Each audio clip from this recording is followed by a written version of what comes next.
প্রিয় দর্শক সবাইকে শুভেচ্ছা সহ আমন্ত্রণ জানাচ্ছি আমাদের নিয়মিত আয়োজন খেলার জগৎ অনুষ্ঠানে। আমি মিশু চৌধুরী আপনাদের সাথেই আছি। আমাদের আজকের পর্বটি সাজানো হয়েছে দেশি এবং বিদেশি খেলার খবর দিয়ে। প্রিয় দর্শক, আপনারা সকলে জানেন যে আমরা এই খেলার জগৎ অনুষ্ঠানের যে ক্রীড়া ব্যক্তিত্ব পর্ব সেটিতে সবসময় চেষ্টা করি যে নতুন নতুন কিছু তথ্য আপনাদের সকলের সামনে তুলে ধরতে, এবং আমাদের সাথে সবসময় সংগঠক যারা আছেন তারা আসলে কথা বলেন এই বিষয়গুলো নিয়ে। আমাদের সাথে আজকে উপস্থিত আছেন খন্দকার জামিল উদ্দিন, ক্রীড়া সংগঠক, এবং একই সাথে তিনি সাবেক পরিচালক বাংলাদেশ ক্রিকেট বোর্ড। আপনাকে স্বাগত জানাচ্ছি। প্রথমেই যে বিষয়টি আপনার কাছে আসলে জানতে চাই যে নতুন সরকার, নতুন উপদেষ্টা এবং ডক্টর ইউনূসের নেতৃত্বে আসলে আমরা নতুন অন্তর্বর্তীকালীন সরকার আসলে পেয়েছি। সেখানে আমাদের তরুণ দুই সমন্বয়ক আছে, যার ভেতর থেকে একজন, তার কথা বলতেই হয়, আসিফ মাহমুদ সজীব ভুইয়া, যিনি কিনা স্পোর্টস মিনিস্টার হিসেবে এসেছেন। এই যে তরুণ একজন আমরা মন্ত্রী পেয়েছি, তার কাছে আসলে আপনার প্রত্যাশা কি, কি আশা করছেন? ধন্যবাদ। আসলে আপনাকে দেখতে হবে যে এই যে আজকে আমরা ক্যামেরার সামনে কথা বলছি, টিভিতে কথা বলছি, এবং নতুন একটা দিগন্তের সূচনা হয়েছে, কাদের হাত ধরে হয়েছে? এই তরুণদের হাত ধরেই হয়েছে, এই ছাত্রদের হাত ধরেই হয়েছে। এই ছাত্ররা সামনে থেকে নেতৃত্ব দিয়েছে, এই ছাত্ররা বুকের রক্ত দিয়েছে। অনেক ছাত্রছাত্রী, জনসাধারণ, পথচারী জনতা নিহত হয়েছে।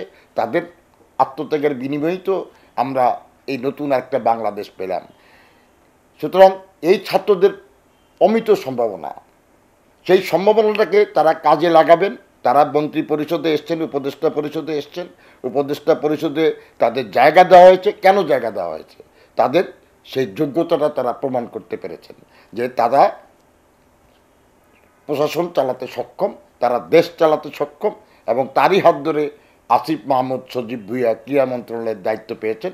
এবং আমি আশাবাদী যে এই তরুণ প্রজন্ম যেভাবে একটা নতুন বাংলাদেশ সৃষ্টিতে অবদান রেখেছে, একই পথ ধরে এই তরুণ ব্যক্তি, এই তরুণ উপদেষ্টা আসিফ মাহমুদ, উনিও ক্রীড়াঙ্গনকে নতুনভাবে ঢেলে সাজাবেন, ক্রীড়াঙ্গনকে আলোর পথ দেখাবেন, নতুন পথের দিশারি হিসাবে কাজ করবেন এবং আমাদের ক্রীড়াঙ্গনকে এগিয়ে নিয়ে যাবেন। আমি তো খুবই আশাবাদী।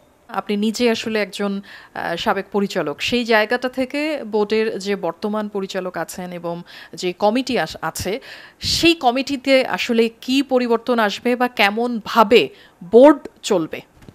আসলে এখন বোর্ডের পরিবর্তনের দুইটা রাস্তা আছে। একটা রাস্তা হচ্ছে, যিনি বর্তমান, এখনও উনি যেহেতু পদত্যাগ করেননি, এখনও উনি পদাধিকার বলে এখনও উনি নাজমুল হাসান পাপন এখনও সভাপতি। যদি উনি ওনার পর্ষদ নিয়ে পদত্যাগ করেন তাহলে আর কোনো সমস্যার কোনো জায়গা নাই, নতুন বোর্ড তো গঠন করতেই হবে। আর যদি উনি পদত্যাগ না করেন তাহলে যেটা করতে হবে সেটা একটা অন্তর্বর্তীকালীন বোর্ড গঠন করতে হবে। কিন্তু প্রশ্ন হচ্ছে, এই আমাদের দুইটা ফেডারেশন, একটা ফুটবল ফেডারেশন, একটা ক্রিকেট বোর্ড, এই দুইটা জায়গা কিন্তু ফিফা এবং আইসিসি কর্তৃক কিন্তু কন্ট্রোলড, এবং তাদের প্রেসক্রিপশন অনুযায়ী কিন্তু আপনাকে কাজ করতে হবে। এবং সেটা যদি আপনি না করেন তাহলে আপনাকে কালো তালিকাভুক্ত করবে। আমরা অতীতে ফুটবল ফেডারেশনকে কালো তালিকাভুক্ত করতে দেখেছি। আমরা সাম্প্রতিক সময়ে শ্রীলঙ্কান ক্রিকেট বোর্ডকে কালো তালিকাভুক্ত করতে দেখেছি আইসিসি কর্তৃক। কেন? কারণ তাদের প্রেসক্রিপশন অনুযায়ী কাজ করা হয় নাই।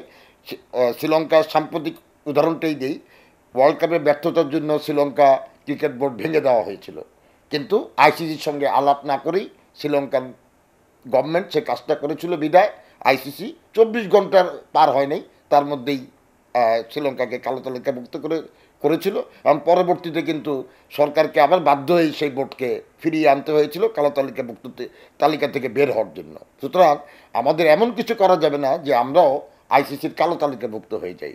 সুতরাং এখানে কি করতে হবে, যদি ওনারা পদত্যাগ না করেন, যিনি ক্রীড়া মন্ত্রণালয়ে এখন দায়িত্বে এসেছেন, তাকে আইসিসিকে একটা মেইল করতে হবে, সেখানে পুরো পরিস্থিতিটা বর্ণনা করতে হবে, ব্যাখ্যা করতে হবে, এবং সেখানে বলতে হবে যে আইসিসিও নিশ্চয়ই আমাদের এই দিকে নজর রাখছে, বাংলাদেশে কি ঘটছে না ঘটছে সব কিছুই কিন্তু তাদের নখদর্পণে আছে।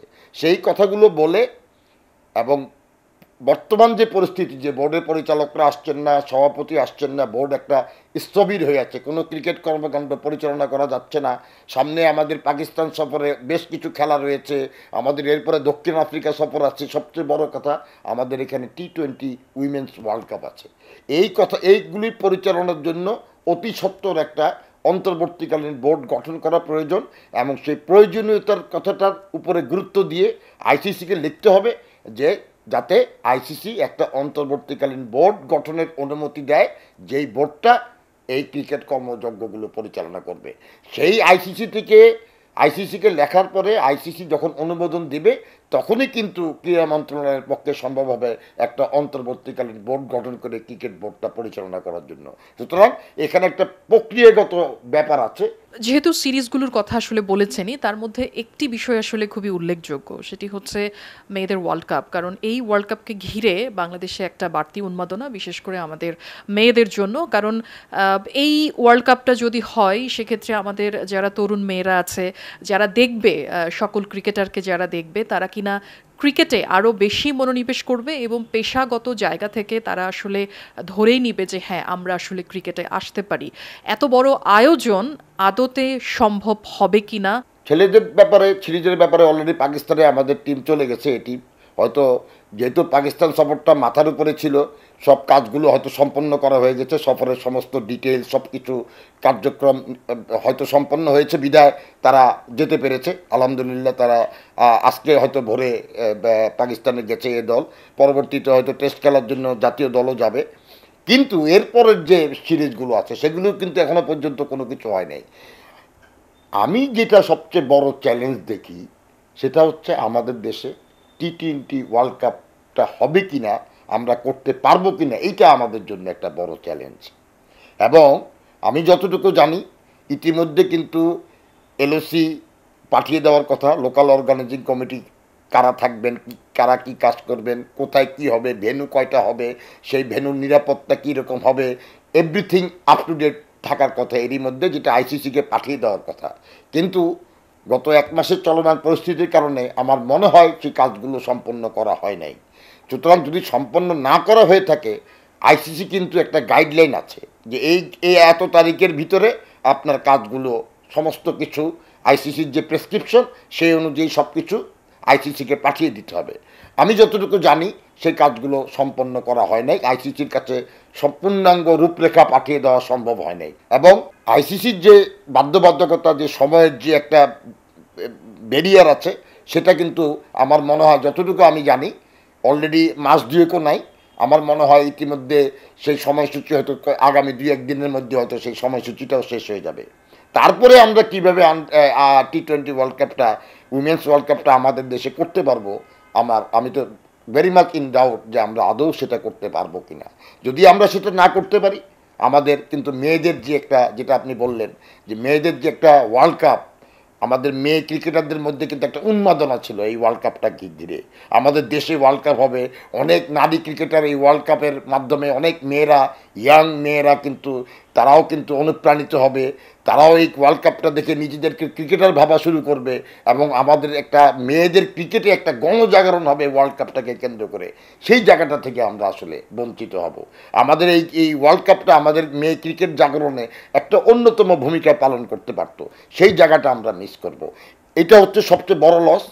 তারপরে হচ্ছে আমাদের অর্থনৈতিক দিকটাও আমাদের দেখতে হবে। একটা ওয়ার্ল্ড কাপকে কেন্দ্র করে আমাদের অর্থনৈতিকভাবে অনেক লাভবান হওয়ার কথা ছিল এই ওয়ার্ল্ড কাপটা কেন্দ্র করে, সেটাও আমরা মিস করব। সুতরাং আমি মনে করি যে এই এই এই এই ওয়ার্ল্ড কাপটা যদি শেষ পর্যন্ত আমরা না করতে পারি, আমাদের জন্য এটা খুবই হতাশার। মেয়েদের জন্য, স্পেশালি মেয়ে ক্রিকেটারদের জন্য এটা খুবই হতাশার। আমাদের সমগ্র বাংলাদেশের ক্রিকেট প্রেমীদের জন্য এটা একটা হতাশার গল্প হয়ে থাকবে অনেক দিন। যেহেতু আপনি তরুণদের কথা আসলে বলছেন, তরুণদের ডাকে যদি আবারও আপনাকে ডাকা হয়, সেই ডাক আপনি গ্রহণ করবেন কিনা, এবং একই সাথে আপনার এত এত অভিজ্ঞতা, সেই অভিজ্ঞতা তরুণের হাতে হাত মিলিয়ে সেই সুযোগটা আসলে দিবেন কিনা? দেখেন, আমি 2002 সালে প্রথম বাংলাদেশ ক্রিকেট বোর্ডে কাজ করার সুযোগ পাই। দীর্ঘ 5 বছর, 2002 থেকে 2007-এর মধ্যবর্তী সময় পর্যন্ত আমি বিসিবিতে কাজ করেছি।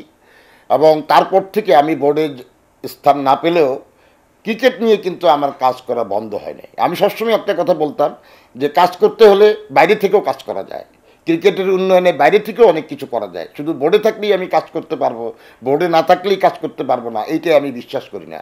আমি দীর্ঘদিন এই কথাটা বলেছি এবং তারই সূত্র ধরে আপনারা জানেন যে গত 17টা বছর আমি ক্রিকেট নিয়ে কাজ করেছি। ক্রিকেটের কোথাও কোনো সুবিধা অসুবিধা, কোথায় অসঙ্গতি, কোথায় ভালো হচ্ছে, কোথায় খারাপ হচ্ছে, এইগুলি নিয়ে সবসময় আমি সরব ছিলাম। আপনাদের মিডিয়াতে সবসময় আমি এইসব নিয়ে কথা বলেছি। বাংলাদেশ ক্রিকেটের উন্নয়নের জন্য বিভিন্ন পরামর্শ দিয়েছি।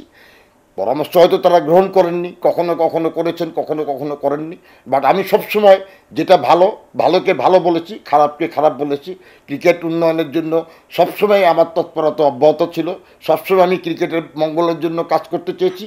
সেই প্রেক্ষাপটে আজকে এই নতুন বাংলাদেশে যদি যারা দায়িত্ব নিয়েছেন তারা যদি আমাকে যোগ্য মনে করেন, আমাকে দায়িত্ব দেন, অবশ্যই আমি সেই দায়িত্ব পালন করতে রাজি আছি। এই তরুণদের পাশে আমি দাঁড়াতে রাজি আছি, কারণ এই তরুণরা কিন্তু আমাদের সাপোর্ট নিয়ে, আমাদের যারা মুরব্বী, আমরা যারা সিনিয়র, আমরা কিন্তু তাদের পাশে দাঁড়াতে হবে। এবং আমরা যদি না দাঁড়াই তারাও কিন্তু অসহায় বোধ করবে। সুতরাং তারা যদি মনে করেন যে না আমার যোগ্যতা আছে, আমাকে কাজ করার তারা সুযোগ দিতে চায়, আমি অবশ্যই সেই সুযোগকে ওয়েলকাম করব। আমি অবশ্যই বাংলাদেশ ক্রিকেটের জন্য কাজ করতে প্রস্তুত আছি। আপনার কাছে শেষ প্রশ্ন, তরুণের হাতে হাত মিলিয়ে কিভাবে আসলে কাজ করতে চান? আসলে প্রথম কাজ হচ্ছে, প্রবীণরা তো আছেই, নতুন কিন্তু অনেক ক্রিকেট সংগঠক আছে, নতুন কিন্তু অনেকে আছে যারা ক্রিকেট নিয়ে কাজ করছে। আমি মনে করি নতুন পুরাতনদের মিলিয়ে প্রথম কাজটা হচ্ছে প্রকৃত ক্রিকেট প্রেমী, প্রকৃত ক্রীড়া সংগঠক, প্রকৃত ক্রিকেট সংগঠক এরকম কিছু ব্যক্তিদের দিয়ে আসলে ক্রিকেট বোর্ডটা গঠন করাটা জরুরি। এটা হচ্ছে প্রথম কাজ। যদি সেই কাজটা আমরা সঠিকভাবে করতে পারি তাহলে কিন্তু আসলে সামনের কাজগুলি আর কোনো সমস্যা হয়ে দাঁড়াবে না। নবীনরা মিলে একটা চমৎকার একটা বোর্ড গঠন করতে পারবেন, যেটা আমরা এই প্রসঙ্গে আমি ফিরে যেতে চাই। 2002 সালে যখন, তখনও কিন্তু আমরা নবীনই ছিলাম, তখনও কিন্তু আমরা নবীন প্রবীণরা মিলিয়েই কাজ করেছিলাম, যার জন্য ওই সময়টাতে কিন্তু বাংলাদেশ ক্রিকেটের একটা উত্থান হয়েছিল। আজকে যে সাকিব, মুশফিক, তামিম, মাহমুদুল্লাহদের গল্প আমরা বলি, তাদের উত্থান কিন্তু ওই সময়টাতেই আমাদের নবীন প্রবীণদের হাত ধরেই। তো সেরকম একটা প্রকৃত ক্রিকেট প্রেমীদের, প্রকৃত ক্রিকেট সংগঠকদের নিয়ে যদি একটা বোর্ড গঠন করা যায় তাহলেই মনে হয় যে এই নতুন প্রজন্ম যারা নতুন বাংলাদেশ সৃষ্টির লক্ষ্যে কাজ করেছে, এবং আজকে যে একজন তরুণ প্রজন্মের একজন ক্রীড়া মন্ত্রণালয়ের দায়িত্ব নিয়েছেন, তিনি তখনই সফল হতে পারবেন যখন এরকম একটা চমৎকার বোর্ড, নবীন এবং বিতর্কের ঊর্ধ্বে যেসব ব্যক্তিরা আছেন, বিতর্কিত ব্যক্তিরা নয়, বিতর্কের ঊর্ধ্বে যেসব ব্যক্তিরা আছেন, ভালো ক্রীড়া সংগঠক, ক্রিকেট সংগঠক, তাদেরকে নিয়ে যদি উনি একটা ভালো বোর্ড তৈরি করতে পারেন, প্রথম সাকসেসটা কিন্তু ওনার তখনই হবে। কারণ ওনাকে একটা জিনিস মনে রাখতে হবে, বাংলাদেশে ক্রীড়াঙ্গনের মধ্যে ক্রিকেটটা কিন্তু সবার উপরে স্থান দখল করে আছে। ক্রিকেটটা কিন্তু দলমত নির্বিশেষে সবাই হৃদয়ে জায়গা করে আছে। ক্রিকেটটা বাংলাদেশের মানুষের একটা ভালোবাসার জায়গা। সেখানে বিএনপি, আওয়ামী লীগ, জাসদ, জামাত বলে কোনো কিছু নাই, সবাই এক। সুতরাং এই সবাই যে এক, এটাকে একটা ভালো নেতৃত্বের আন্ডারে যদি উনি দিতে পারেন, ওনার এইটা হবে, তার শুরুতে এইটা হবে সবচেয়ে বড় সাকসেস। যেই সাকসেসের হাত ধরে উনি পরবর্তীতে বাকি ক্রীড়া ফেডারেশনগুলোকেও সুন্দরভাবে অর্গানাইজ করে সামনে এগিয়ে নিয়ে যেতে পারবেন। আমার ক্রীড়াঙ্গনেও নতুন বাংলাদেশের একটা সুবাতাস বইবে, আমি সেই প্রত্যাশাই করছি তরুণ এই ক্রিকেট উপদেষ্টার কাছ থেকে। অনেক ধন্যবাদ আজকে সময় দেওয়ার জন্য। ধন্যবাদ। দর্শক, এই ছিল আমাদের আজকের পর্বে। সপ্তাহ জুড়ে ঘটে যাওয়া বিষয়গুলো আমরা চেষ্টা করি আপনাদের সামনে তুলে ধরতে। সাথে থাকুন খেলার জগতের, দেখতে থাকুন এটিএন বাংলা।